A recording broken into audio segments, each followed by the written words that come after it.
plot, plan, strategize, and organize, and mobilize, and organize in an effective way. What's up, man? My God. All right. Welcome to Success Never Rests. Got Joe Fulce with us today. Plano grad, Marquette grad, former college coach, current trainer, coach, and video production, right? Little bit of everything, man. All right. So we're going to get started today. Success Never Rests is on your worst day be good, on your best day be great, and on every other day get better.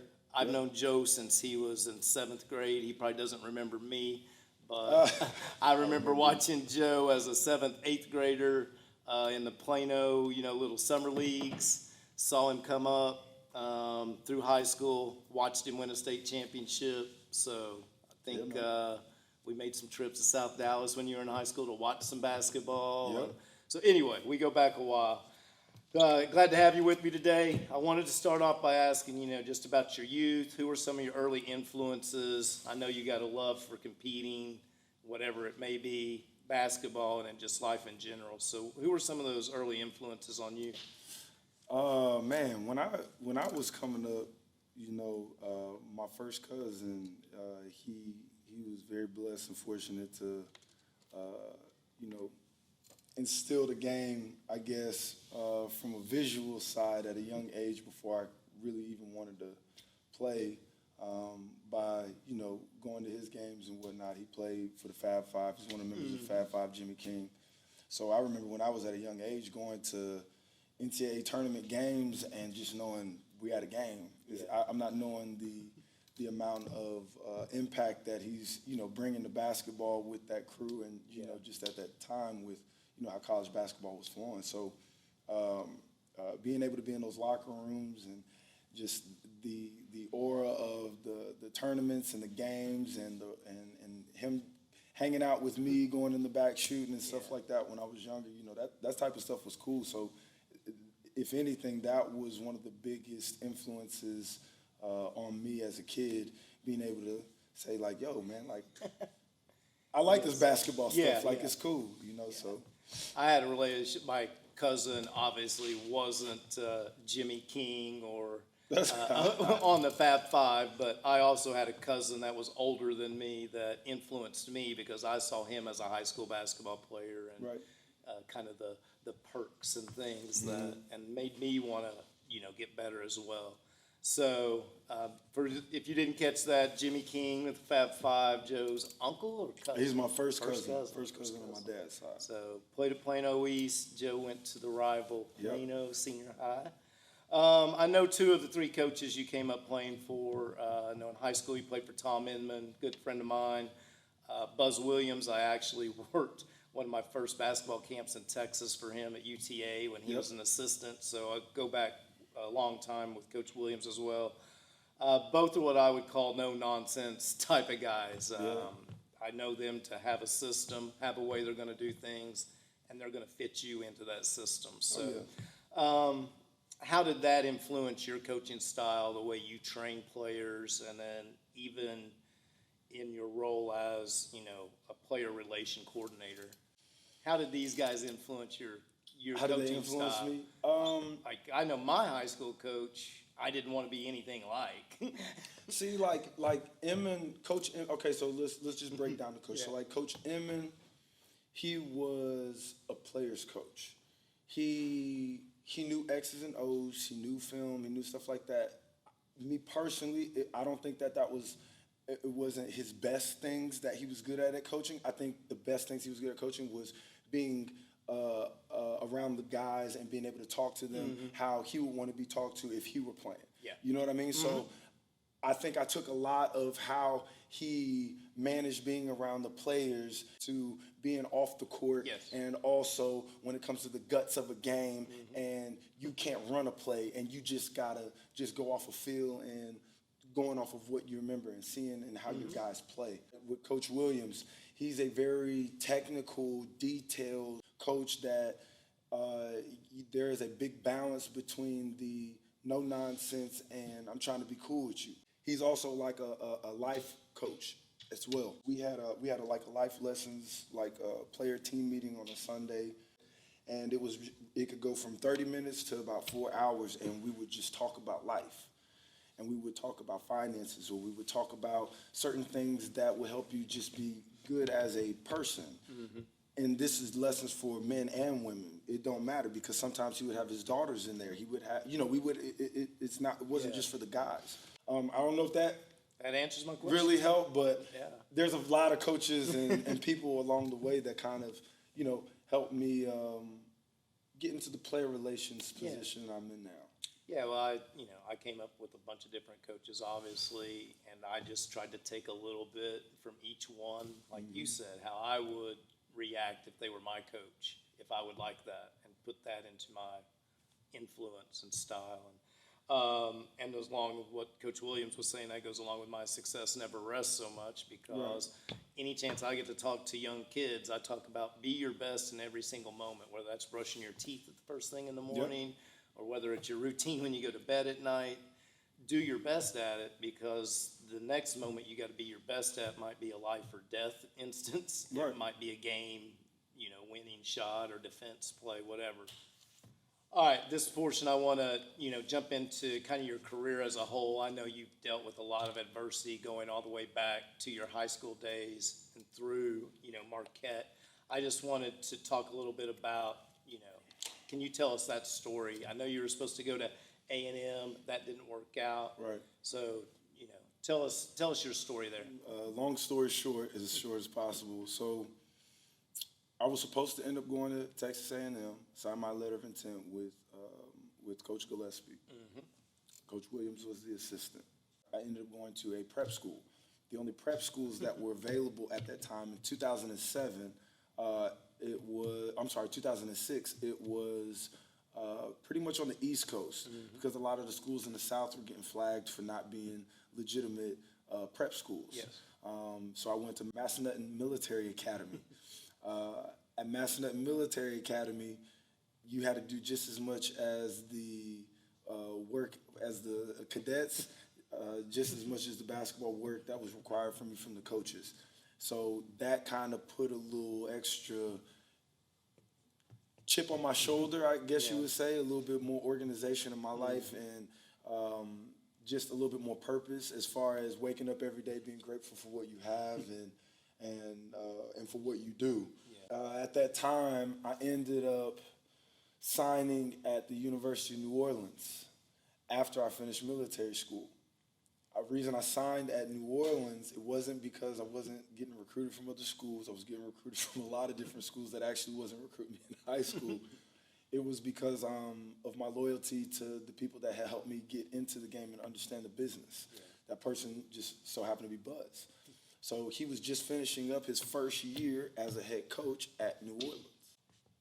When I signed there, going into his second year, 8 weeks into me at New Orleans, he resigned. I wanted to figure out how in the hell am I going to get to the type of schools and play the caliber ball I want to play, if this type of stuff keeps happening. So I went ahead and was able to enroll at Tyler Junior College with Coach Mike Marquis. Amazing coach. Love him. Him and Scott Monarch, who actually is he's the JUCO coach now at Grayson up here in Denison. Just so happens Buzz gets the job as an assistant at Marquette while I'm at Tyler. Coach Crean is the head coach at Marquette at that time. Buzz and Coach Crean was able to come down, see me. I was offered a scholarship. That's how I signed. So April 1st, 2009, Coach Crean resigns. 7 days after that, Buzz gets the head coaching job. So he asks me, and is this what you want to do? And I told him straight up, I was like, yo, man, before I come or go anywhere, bro, I was just like, man, my guy on my team, he don't trust nobody.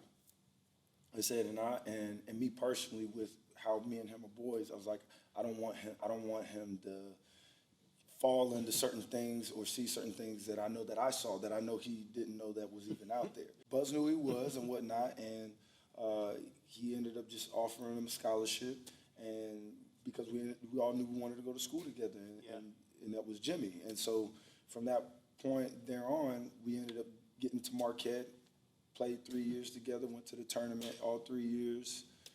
Ended up getting a Sweet 16 out of it. Going to Sweet 16, we lost to North Carolina, unfortunately. But the experience, all in whole, was amazing. We all got our degrees, so that was, we went up there and we did everything that we were supposed to do. We wanted to win, play ball at the highest level in the Big East, and graduate and get our degrees.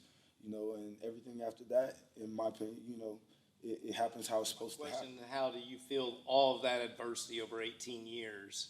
How does that help you now attack problems?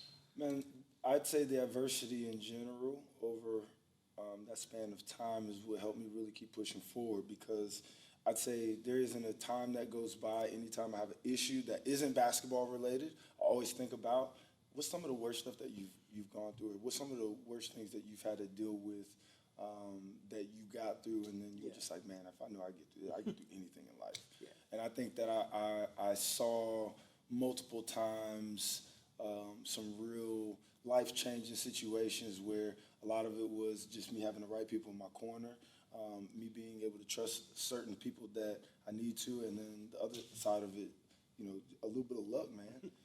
That's real. I tell everybody success takes a lot of luck as much as the hard work and that mentality. It just takes a little bit of luck as well. And some people end up getting it, and it catapults them. Some never get that stroke of luck.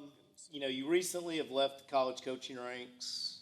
You've launched your own business. I want to talk a little bit about, what you're doing now. Right now, so I've been close to my first year out of college coaching.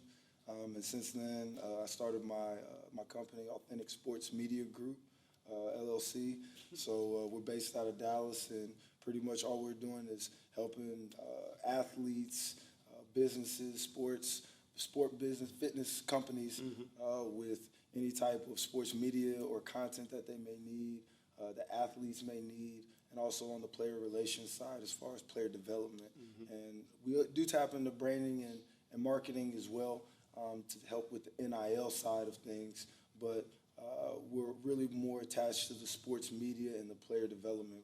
Where do you see college recruiting going with NIL and those types of things? Man, You've been in the middle of it. Yeah. It started, during your career. I know you're certified and all of that fun stuff.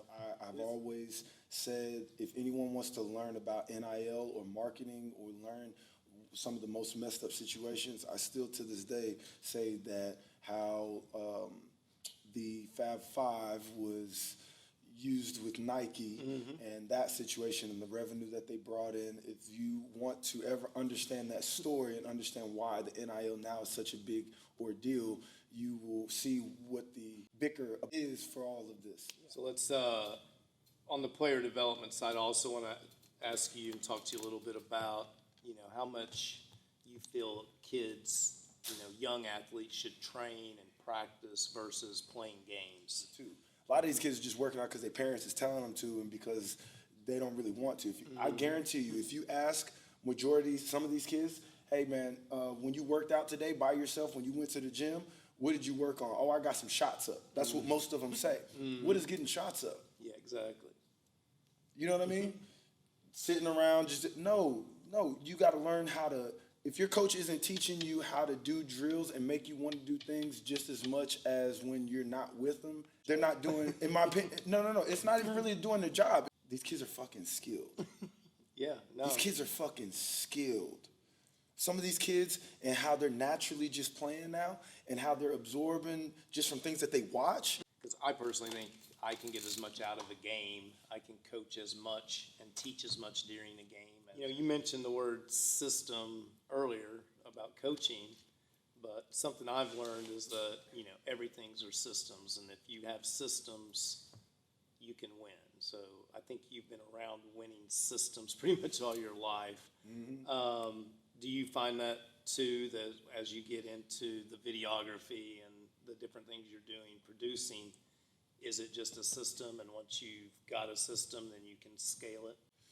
Yeah, because for example, I got into the sports media side of it because I start understanding how the video and technology world worked at the college level. So, for example, when I when I was using sports code and synergy and whatnot, and having to break down film and present it to the teams and present it to the coaches for staff meetings and whatnot, and for scout meetings and whatnot, that flow helps you build your system within what you want to do whenever you decide what your niche is. You start building a niche, a niche for it, just like anything else that you just get good reps at. So when you put those certain systems and how you edit and things like that, and you relate it to sports media to tell someone else's story to help them with their business, it's kind of like you never left it. I was very grateful for a lot of those long hours and those late nights and having to work and grind, and me not, at the time, not understanding my why. Like I said in the beginning, I was trying to figure out, like, why, like, I know I'm in this. Like, I got a job, I'm working, I'm getting my master's, I'm working on this, but, like, I'm really trying to figure out my why in this, because I know that, I just felt like at the time, like, I know this isn't all for me. All right. So I appreciate you joining me today. Man, thank you for having me, brother. We'll do it again soon. Anytime.